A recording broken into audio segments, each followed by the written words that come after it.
Hello, ladies and gentlemen, and welcome for this Friday special.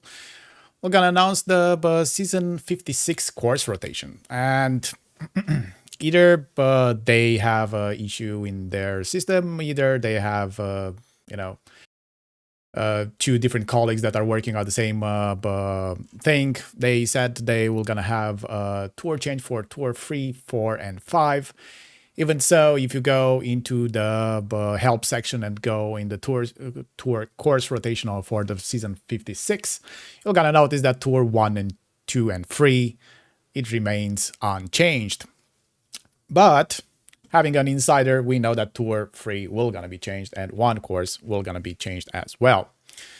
So let's actually open the slideshow for it and see what courses will be changed, and tour 1 and 2 will not gonna be affected.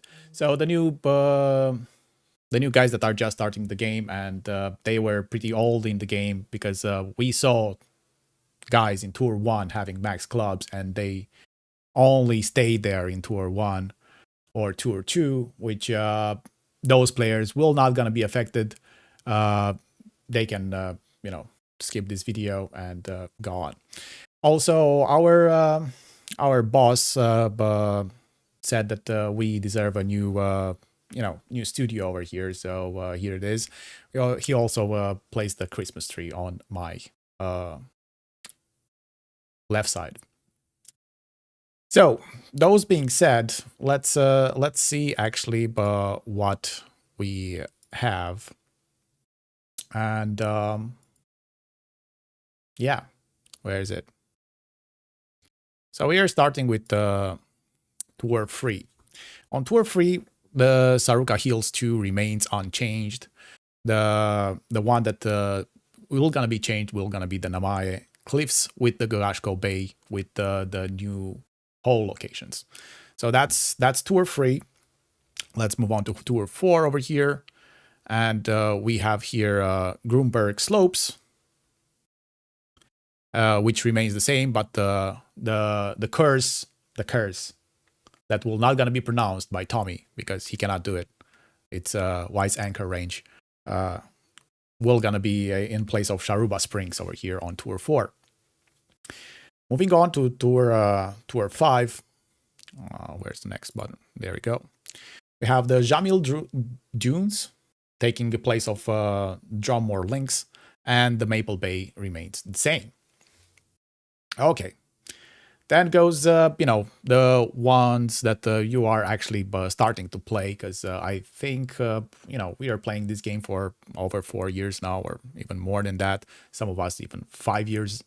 So I think after 5 years, you close tour 5 and go to tour 6. And here you have everything changed. Well, not everything, because Vineyard Acres will gonna remain the same. The Sunshine Glades and Qual Hollow. There you go. I think you can see it. I need to move around so you can see what's on the screen. We're gonna take place instead of the Juniper Point and the Southern Pines. Good. Tour 7. And from tour 7, it's still gonna be on the second tee, I guess. Yeah, it is. We're gonna have the Centenary, instead of the Centenary Harbor, we're gonna have that will gonna remain the same. Okay. And the Koh Hong Resort will gonna be just placed the new hole locations. And Old Wright Park over there will gonna be the new course. The next one, and moving forward, we're gonna go and invite our team member, Mr. Serious Sam, in a call. Gonna try to call him and see if he will gonna answer. We hope he is somewhere around. So let's call him.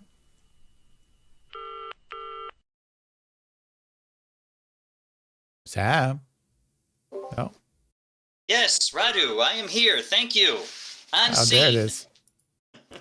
There you go. Look at him. He's on call. Okay. Welcome, Sam. How are you doing? I'm doing very well. Thank you for having me on.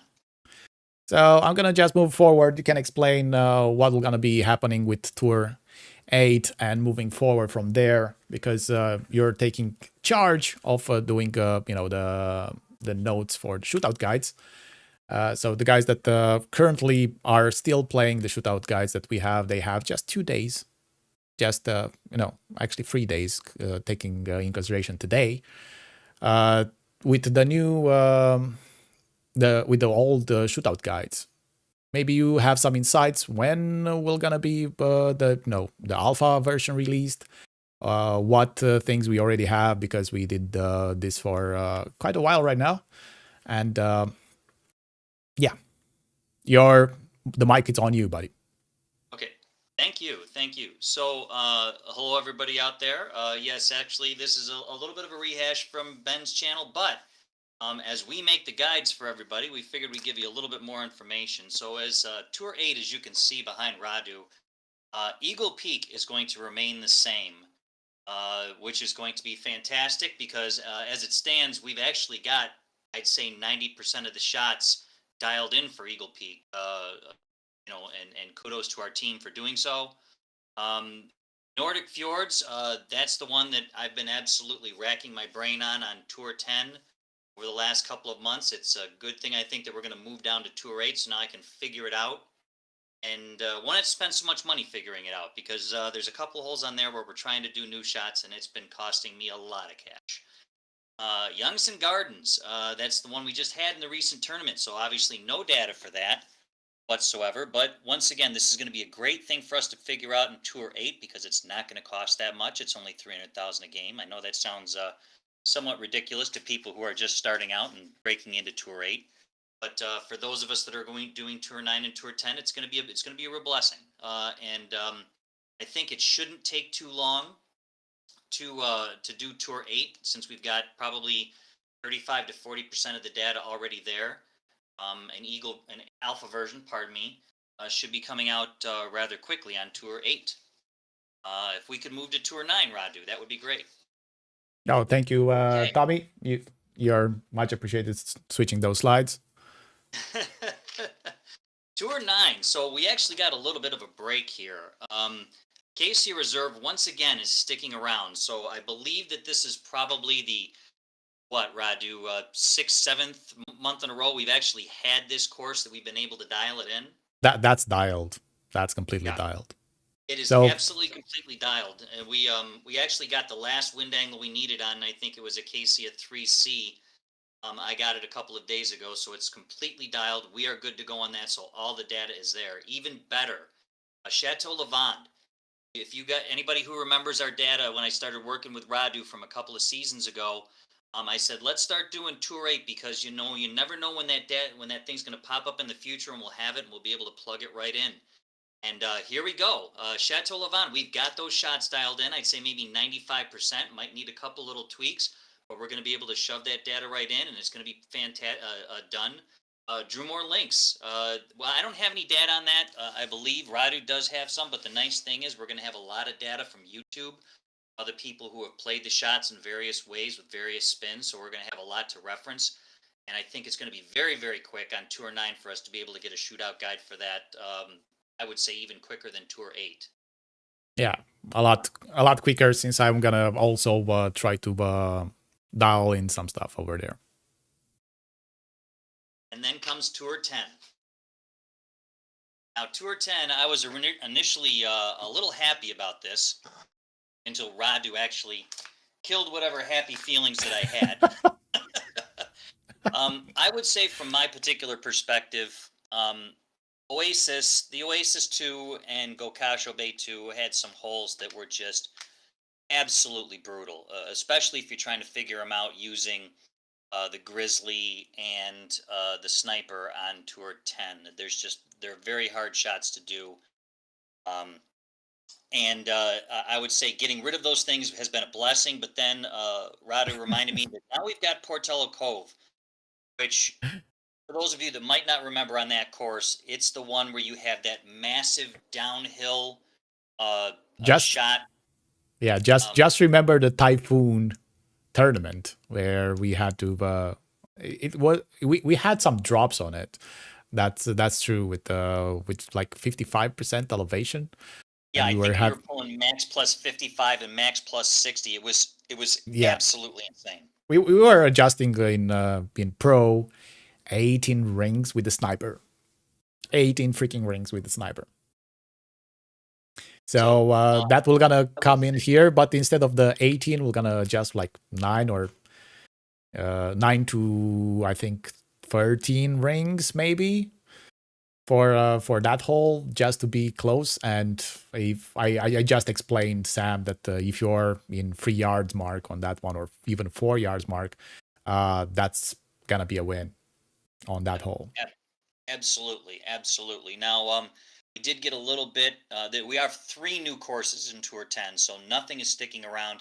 But one of the nice things we do have is White Cliffs Golf Club is one that we were working on 2 seasons ago. So we've got some of those shots dialed in.